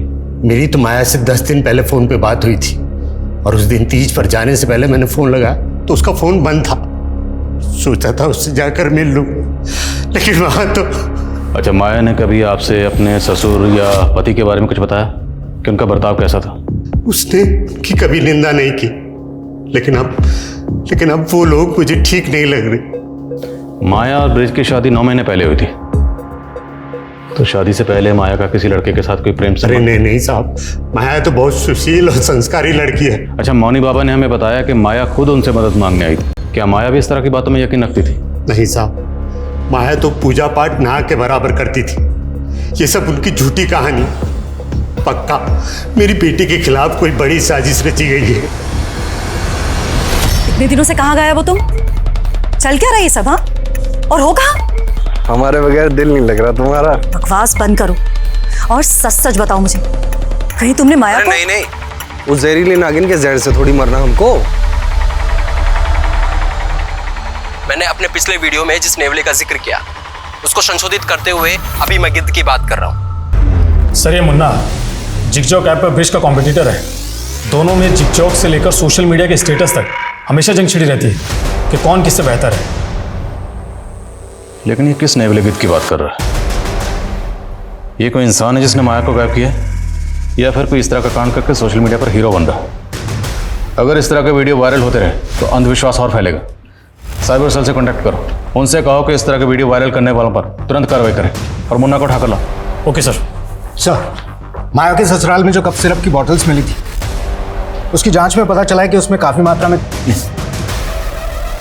ये तो एक ऐसी ड्रग है जो बैन है, तो लोग गैर कानूनी तरीके से इसका इस्तेमाल नशे के तौर पर करते हैं। बोलो, ये ड्रग्स तुम लोग कौन से पातालोक में सप्लाई करते थे? साहब वो कप सिरप तो मेरे भाई मुकेश की है साहब।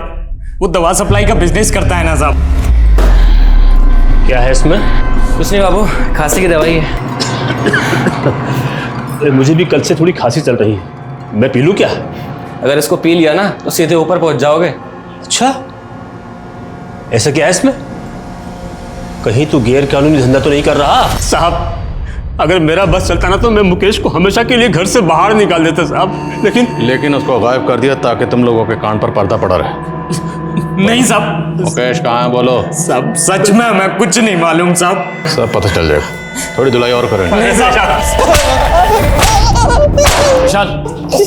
साहब मेरी पूरी बात तो सुन लीजिए। तो बोल, किस नेवले और गिद्ध की बात कर रहा था तू अपने वीडियोस में? साहब वो वीडियो तो मैंने ऐसे ही डाला था ताकि हमारी वीडियो पे ज्यादा से ज्यादा लाइक और ज्यादा से ज्यादा व्यूज आ सके। तेरा ब्रिज के साथ में 36 का आंकड़ा था, कहीं उससे जल के तो तूने उसकी बीवी को? नहीं साहब, मैंने कुछ नहीं किया साहब, मेरा कोई 36 का आंकड़ा नहीं था उसके साथ में, बल्कि ब्रिज और मुकेश जो उसका भाई है उन दोनों के बीच में 36 का आंकड़ा था। सोने पे सुहागा तो ये था सर कि मुकेश ने अपनी भाभी के चक्कर में प्रेम कुमार जैसे आदमी से पंगा ले लिया। प्रेम कुमार? नहीं तो क्या? अगर मेरी भाभी पे गला नहीं डाला ना तो कहाँ डालूंगा? क्या कर रहा है? ये प्रेम कुमार कौन है? बड़ा बिजनेसमैन और एक नंबर का चमड़ी खोर है। उसको लगता था कि ब्रिज नपुंसक है तो उसकी बीवी को पटा लेगा। ब्रिज नपुंसक? हाँ, उसने सिर्फ माया से नाम के लिए शादी की थी, बाकी प्रेम लीला तो दोनों देवर भाभी के बीच में चल रही थी।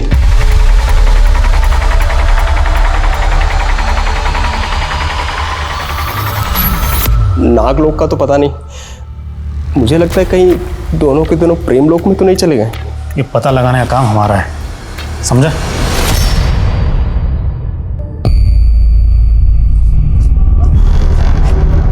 हाय संजना। मैंने तुमसे बोला है ना कि मेरा तुमसे कोई लेना देना नहीं है। संजना, तुमने ही तो मुझसे दोस्ती की थी, अब तुम इस तरह ब्रेकअप क्यों कर रही हो? क्योंकि तुम धोखेबाज हो। तुमने मुझसे क्या कहा था कि तुम्हारा गारमेंट का बिजनेस है और तुम लॉन्ड्री में कपड़े धोते हो। संजना, माना कि मैं लॉन्ड्री में कपड़े धोता हूँ, लेकिन मैं बहुत जल्दी गारमेंट का बिजनेस शुरू करने वाला हूँ। मैं बहुत अमीर होने वाला हूँ और तुमको तो मैं हमेशा खुश रखूंगा। प्लीज प्लीज संजना, मुझसे शादी कर लो। तुम्हारे जैसे आदमी को ना मैं अपना नौकर तक ना रखूं, समझे तुम? बढ़िया। सर, मुन्ना जो भी बोले, माया जब गायब हुई थी मुकेश उसके पहले ही गायब हो गया था। सर, कहीं ऐसा तो नहीं कि मुकेश पहले गायब हुआ और माया बाद में, ताकि दोनों के अफेयर्स पे किसी को शक ना हो? लेकिन माया को गायब करने के लिए जो नागलोक का आडंबर रचा गया ना, सबसे पहले हमें इसका राज जानना। प्रेम कुमार का कुछ पता चला? सर, वो अलवर का रहने वाला है, फिलहाल गायब है। सर, मुकेश भी प्रेम के लिए काम करता था, दोनों के बीच में काफ़ी कॉल्स होते थे। सर, प्रेम का फ़ोन 2 महीने पहले से बंद है, जबकि मुकेश का फ़ोन 10 दिन पहले बाड़मेर में बंद हुआ था। ये तो इंटरनेशनल बॉर्डर एरिया है, तो क्या पड़ोसी मुल्क से ड्रग्स लाकर ये लोग ड्रग्स को यहाँ सप्लाई करते हैं?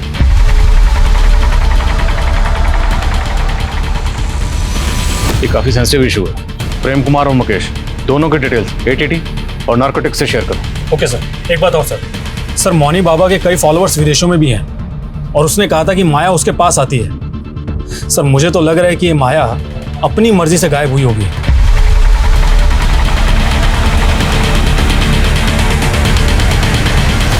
हाँ, लेकिन माया गायब कहाँ हुई?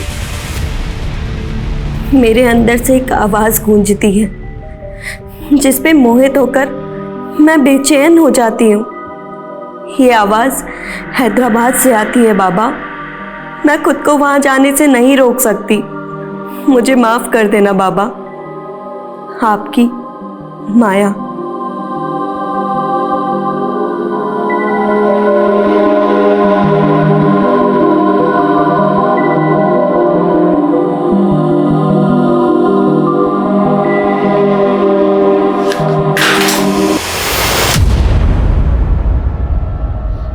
भाग कर जा रही थी। 2 दिन बाद तेरी शादी है और तू हैदराबाद भागना चाहती है। बाबा, प्रेम और पति का मेरे जीवन में कोई स्थान नहीं है। मैं केवल अपनी प्रतिज्ञा पूरी करना चाहती हूँ बस। जब तक तेरी शादी नहीं हो जाती तो इसी रूप में रहेगी। बाबा नहीं, बाबा नहीं, प्लीज दरवाजा खोलो बाबा।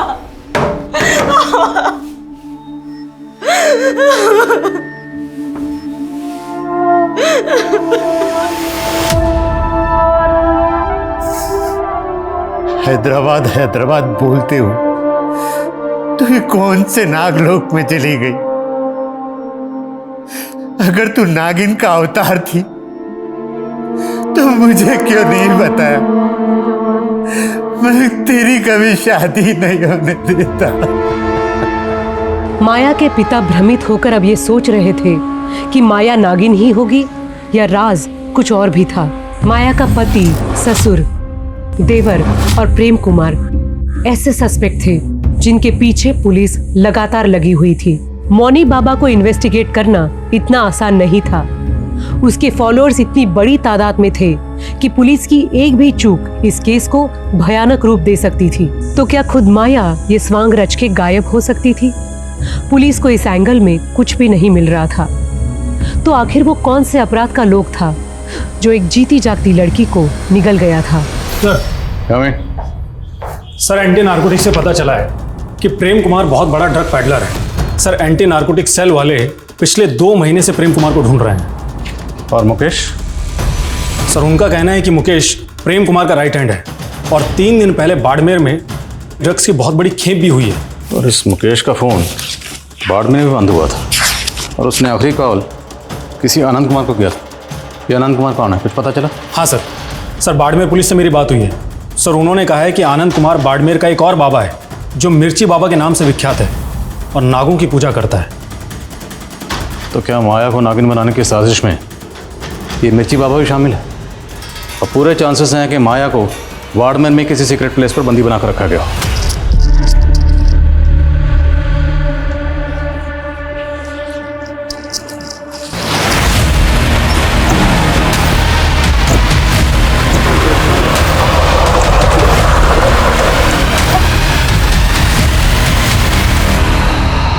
अरे साहब, मैं किसी प्रेम कुमार को नहीं जानता और ना मैं किसी माया को और ना मुकेश को। देखो उधर, अब उधर गौर से देख, अब बोल, दोनों को जानता है? नहीं जानता साहब। नहीं जानता ना, कोई बात नहीं, इसको थाने लेकर चलो, वहाँ पूछते हैं। नहीं साहब, मैं सिर्फ इस लड़के को जानता हूँ पर इसका नाम भी नहीं पता मुझे। पर कुछ दिन पहले हमारे पास आया जरूर था। बाबा जी, मुझे एक नागिन को वश में करना है, कुछ उपाय बताइए ना। नागिन तो सिर्फ उसी के बस में आती है जिसके पास सिद्ध नागमणि हो। सिद्ध नागमणि? वो कैसे मिलेगी मुझे? उसको नागमणि के लिए उतावला देख के मैंने सोचा कि उससे अपनी तंत्र साधना के लिए भी एक खोपड़ी का इंतजाम कर लूँ। वो सब कुछ ला देगा तो मैं उसे एक चमकीला पत्थर दे के बोल दूंगा कि यही नागमणि है। तो सब लेकर आया था? नहीं साहब, वो दोबारा नहीं आया। अच्छा, वो किस नागिन की बात कर रहा था? नहीं, उसने बताया तो नहीं, पर वो नागमणि के लिए जरूर यहाँ आएगा।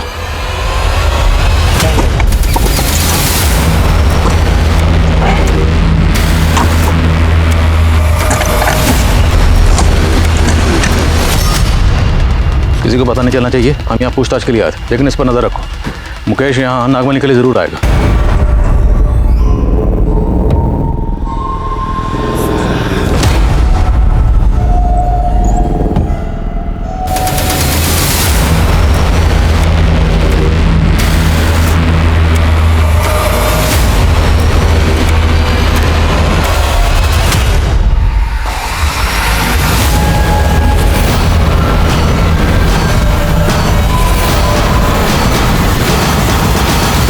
अरे उस लड़की को लक्ष्मी नगर छोड़ दे और यार कल का इंतजाम देख। अब भाई देख, रोज रोज बासी माल थोड़ी खाएंगे, कोई अच्छी सी नई लेकर आ यार। हाँ ठीक है।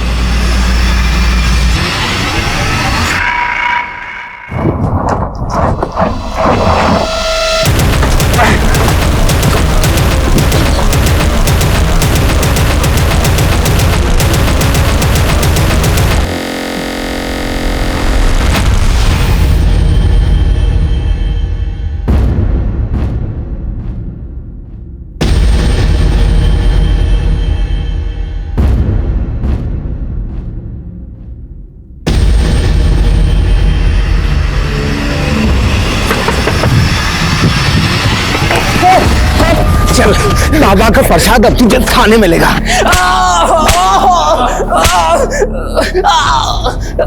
माया कहाँ? सर मुझे नहीं पता माया कहाँ है। सर मैं मानता हूँ कि मैं ड्रग्स का धंधा करता हूँ, लेकिन नागमणि पाकर मैं सिद्धि हासिल करना चाहता था ताकि माया भाभी को नागलोक से वापस अपनी जिंदगी में ला सकूं। तेरा चक्कर चल रहा था ना तेरी भाभी के साथ? नहीं सर, मैं तो उनको पति के जुल्मों से बचा रहा था। सर ब्रिज उनका पति खिलाने के भी लायक नहीं है। देखो, जिगजॉग पे तो मैं छाया हुआ हूं, लेकिन माया मुझे पूरी दुनिया को बताना है कि मैं नपुंसक नहीं हूं, इसलिए तुम्हें बच्चा पैदा करना होगा। ऐसे क्या ताड़ रही है? किसी और के साथ सुला रहा हूं तुझे। फिर मुझे पता चला कि मेरा भाई ब्रिज प्रेम कुमार को माया भाभी के साथ सुलाने का सौदा कर रहा था। देखो भाई, बच्चा तो मैं डाल दूंगा, लेकिन एक बार से मेरा मन भरेगा नहीं। अगर मेरी भाभी पे गला नहीं डाला ना तो प्राण डालूंगा। क्या कर रहा है? ब्रिज ही नहीं सर, मेरा बाप भी एक नंबर का लीचड़ है, हमेशा माया भाभी पे निगाहें टिकाए रखता था। बहू अब तुम भी आराम कर लो, उसका तो कोई भरोसा नहीं है, वो आए या नहीं भी आए। प्लीज छोड़ दीजिए मुझे, ऐसा मत कीजिए, मैं आपके बेटे की पत्नी हूँ, प्लीज छोड़ दीजिए। फिर मुझे उनके नागिन बनने और नागलोक जाने की बात पता चली। तो ये बता, तो वो खोपड़ी कहाँ से लाया था? किसकी कबर खोदी थी? और प्रेम कुमार कहाँ है? क्योंकि तेरे और उसकी फोन की लोकेशन उसका फोन बंद होने से पहले सेम थी। 2 महीने पहले उसे मारकर गाड़ दिया था। फिर जब मिर्ची बाबा ने खोपड़ी मांगी तो कब्र से प्रेम की खोपड़ी निकाल ली। सर मैं आपके हाथ जोड़ता हूँ, आप चाहे तो मुझे सूली पे चढ़ा दीजिए, लेकिन नागमणि से मुझे माया भाभी को हासिल करने दीजिए सर। अबे कोई नागमणि नहीं है, क्यों बेवकूफ बने हो? वो मिर्ची बाबा तुम्हें बेवकूफ बना रहा था। वो सब कुछ ला देगा तो मैं उसे एक चमकीला पत्थर देके बोल दूंगा कि यही नागमणि है। बोलो, माया कहाँ है? ब्रिज और उसका पिता विष्णु इस बात से लगातार इनकार कर रहे थे। पुलिस नागलोक को किसी आपराधिक क्षेत्र का कोड नेम भी मान रही थी। क्या पुलिस सही दिशा में काम कर रही थी? माया के गायब होने का रहस्य अब इस केस को किस आयाम पे ले जा रहा था? मैं जिंदगी के एक ऐसे नर्क लोक में थी जहां माँ की कही हर बात झूठी साबित हो रही थी। मेरी किस्मत में प्रेम और पति का संसार नहीं था, लेकिन मेरी प्रतिज्ञा की लौ अब भी चल रही है। और चाहे कुछ भी हो जाए, मैं अपनी प्रतिज्ञा जरूर पूरी करूंगी।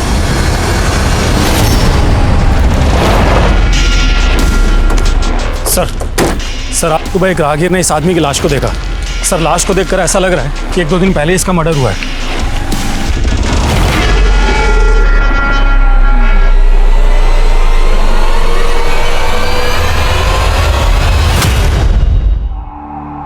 कुछ पता चला कौन है? नहीं सर इसकी जेब से ऐसा कुछ भी नहीं मिला है जिससे इसकी पहचान की जा सके। बोलो। सर माया के पिता ने अपने इलाके में अनाउंस किया है कि वो अपने घर को नागिन मैया का मंदिर बना देगा। अब वो भी ये मानने लगा है कि माया नागलोक चली गई है।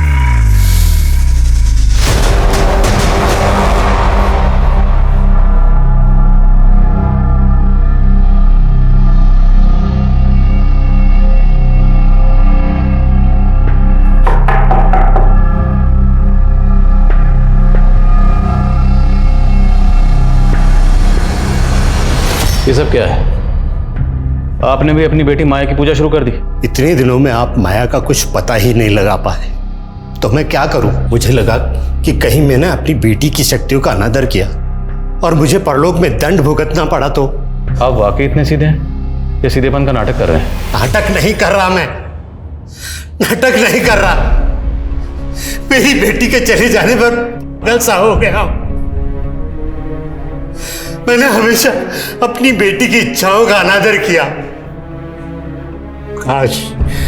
काश कि मैंने उसकी बात बहुत पहले ही मान ली होती और उसे हैदराबाद भेज दिया होता तो। हैदराबाद में ऐसा क्या? हैदराबाद में बहुत बड़ा स्कूल जहां पर कुकिंग सिखाई जाती। मेरी बेटी भी कुकिंग सीखना चाहती थी ताकि वो आगे बढ़ सके और 5 स्टार होटल में सेफ बन सके। हैदराबाद में जितने भी कुकिंग इंस्टीट्यूट हैं सब जगह पता करो। क्या हाल फिलहाल में माया ने उनसे कांटेक्ट किया था? और जिस होटल में शेफ थी वहाँ भी पता करो, शायद वहाँ किसी से उसने उस कुकिंग इंस्टीट्यूट का जिक्र किया। सर माया अगर अपनी मर्जी से हैदराबाद गई हो तो ज़रूर इसके पीछे कोई बड़ा मकसद होगा। क्या ये भी हो सकता है कि माया की रची कोई चाल हो? माया के फादर पर नजर रखो और माया की तस्वीर इंडिया के सभी थानों में सर्कुलेट करवाओ। सर उसका नाम रामेश्वर था, बड़े मोहल्ले की एक लॉन्ड्री में कपड़े धोता था। सर रामेश्वर अनाथ था, लेकिन पूछताछ के दौरान पता चला है कि उसका संजना नाम की एक लड़की से अफेयर था। और सर ये संजना काफ़ी रईस और खानदानी लड़की है। इतनी अमीर लड़की का अफेयर एक मामूली लॉन्ड्री वर्कर से? क्या ये ऑनर किलिंग का एंगल है? संजना को बोलो। Yes sir.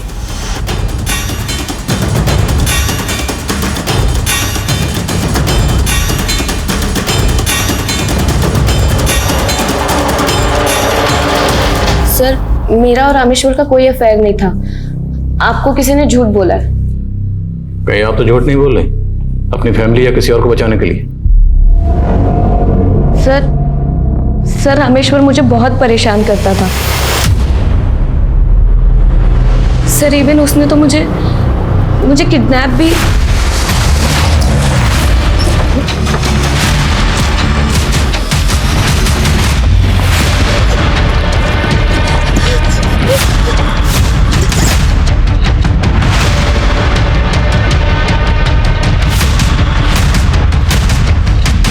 अगर रामेश्वर ने आपको किडनैप किया था तो आपने पुलिस कंप्लेंट क्यों नहीं की? सर मैं बहुत डर गई थी, अगर मेरे घर वालों को पता चलता तो वो भी मुझे ही दोष देते। बोलो। सर मैंने माया के साथ काम करने वाले एक लड़के से पूछताछ की। उसका कहना है कि माया को होटल की किचन में एक दिन औरत की कटी हुई उंगली दिखी थी। तब उसको शक भी हुआ था कि वहां पर किसी का कत्ल हुआ है। What? तो ये उसने पहले क्यों नहीं बताया? सर कह रहा है कि वो बहुत डरा हुआ था। सर मुझे लगता है कि उसका बयान सही है, क्योंकि मैंने मालूम किया होटल के मालिक दिग्विजय के प्रोस्टिट्यूट्स के साथ में संबंध है। हो सकता है माया को उसका कोई राज मालूम हो गया हो।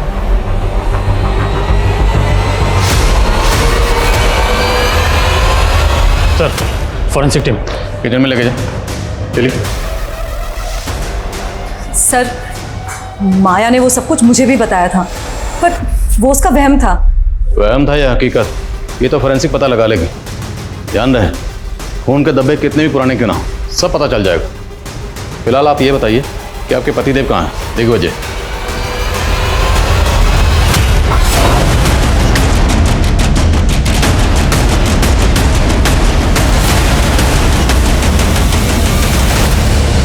तुम लोगों के होटल की किचन में खून के धब्बे मिले, किसका खून है वो?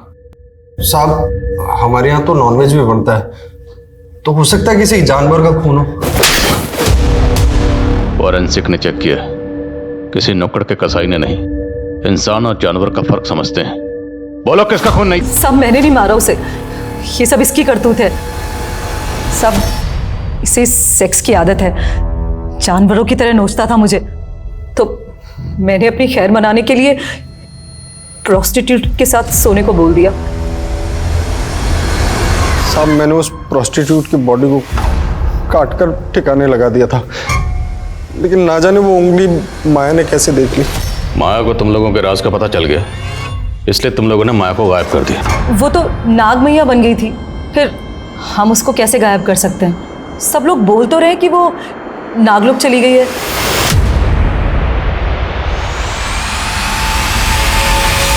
सर हमने इंडिया के पुलिस हेडक्वार्टर्स और कुकिंग इंस्टीट्यूट्स में भी इंक्वायरी की, हर सस्पेक्ट को खंगाला, लेकिन समझ नहीं आ रहा है कि माया का गायब होने के पीछे रहस्य क्या है। ये सोशल मीडिया पोस्ट, ये अखबारों की सुर्खियां, ये सब के सब इस अंधविश्वास को बढ़ावा देने में लगे हो।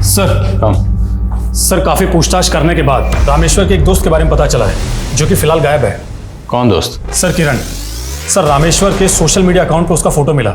सर किरण और रामेश्वर को कई लोगों ने एक साथ में देखा था, लेकिन सर रामेश्वर के किसी भी दोस्त से किरण का कोई पता ठिकाना नहीं मिल रहा है। संजना की बात अगर सही है तो संजना की किडनैपिंग में जो दूसरा लड़का था, मुमकिन है वो लड़का ये किरण ही हो। इस किरण के लिए लुकआउट नोटिस जारी करो। गाइस, इस केस में रिविजिट करो। कहीं ना कहीं कुछ ना कुछ है जो इस केस में हम मिस कर रहे हैं। हमें ये केस जल्द से जल्द सॉल्व करना है। सर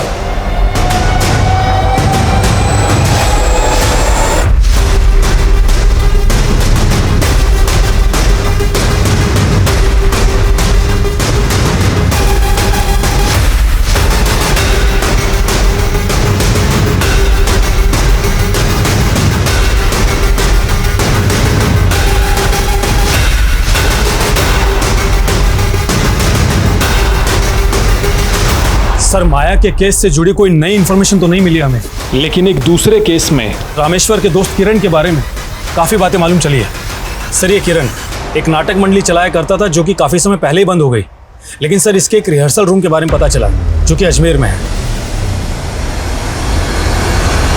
हे सागर से वाष्प बन के उड़ते बादल, उनको पहाड़ों तक गमन कराने वाली हवा, हे धरा, हे आकाश, जीवित कर दो उसको।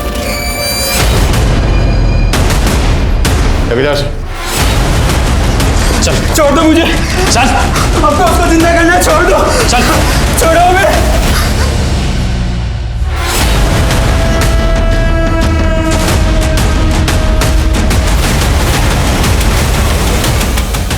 माया, तो माया को कैसे जानता है? मैं माया से उसकी शादी के पहले से प्यार करता हूँ, लेकिन हम कभी एक नहीं हो पाए।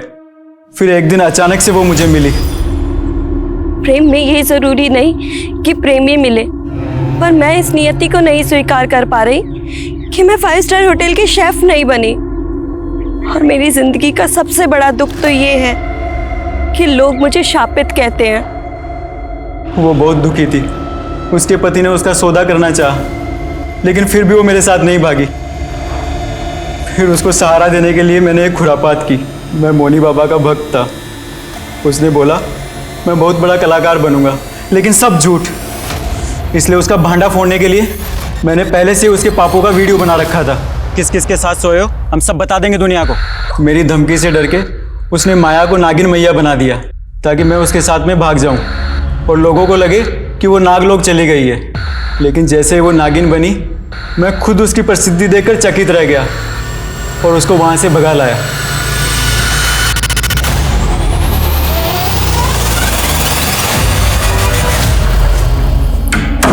किरण, हम हैदराबाद कब जाएंगे? अब तुम हैदराबाद भूल ही जाओ। नागिन मैया की प्रसिद्धि शेफ बनने की प्रसिद्धि से बहुत बड़ी है। अब तुम भी अपने पैर मेरे साथ यहीं जमा लो।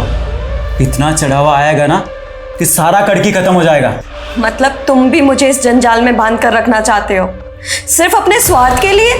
अगर मैं उसे हैदराबाद ले भी जाता तो आपके झमेले में फंस जाता, इसलिए मैं उसको टालता रहा और कुछ ऊपर की कमाई के लिए लोगों को उसके साथ सुलाने भी लगा।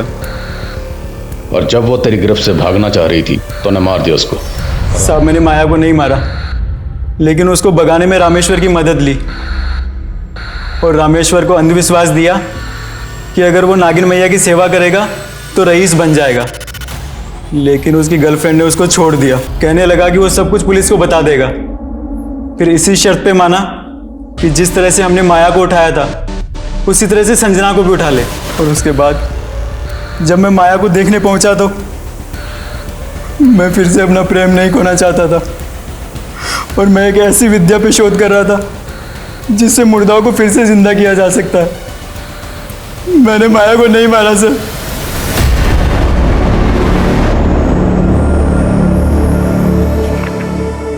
जिंदगी में मेरे हर रिश्ते ने मुझे छला है और आज मैं ये आखिरी पन्ना लिख रही हूं। ये समय भी आखिरी है। अब मेरा संसार खत्म हो चुका है, इसलिए मैं भी खत्म। माया एक अरसे से अपने सपनों को पूरा करने की उम्मीद में जी रही थी। वो अपनी तकलीफों से भी जूझ रही थी, लेकिन वो अगर कानून से मदद लेने का हौसला रखती तो शायद उसकी उम्मीदों को भी हौसला मिल जाता। पर किरण पर भरोसा करने की उसकी एक गलती ने अंधविश्वास का ऐसा माहौल बना दिया कि वो मुसीबतों से निकलने के बजाय उनमें फंसती ही चली गई। इतिहास गवाह है, अंधविश्वास हमेशा अपराध को ही जन्म देता है और फिर एक ऐसे निराशावाद का जन्म होता है जिससे मनुष्य और समाज का उत्थान रुक जाता है, जो हम सब के लिए घातक है। अब मैं सोनाली कुलकर्णी आपसे विदा लेती हूँ। फिर मिलेंगे एक ऐसे ही चौंका देने वाले केस के साथ क्राइम पेट्रोल सतर्क जस्टिस रिलोडेड में। तब तक अपना और अपने परिवार का ख्याल रखिए। आप जानते हैं हम सब एक मुश्किल दौर से गुजर रहे हैं। कृपया मास्क पहने, सैनिटाइजर का इस्तेमाल करें और सोशल डिस्टेंसिंग बनाए रखें। देखते रहिए क्राइम पेट्रोल सतर्क। जय हिंद। क्राइम पेट्रोल के और भी दिलचस्प कहानी देखने के लिए हमारे चैनल को सब्सक्राइब करें और बेल आइकॉन दबाना न भूलें।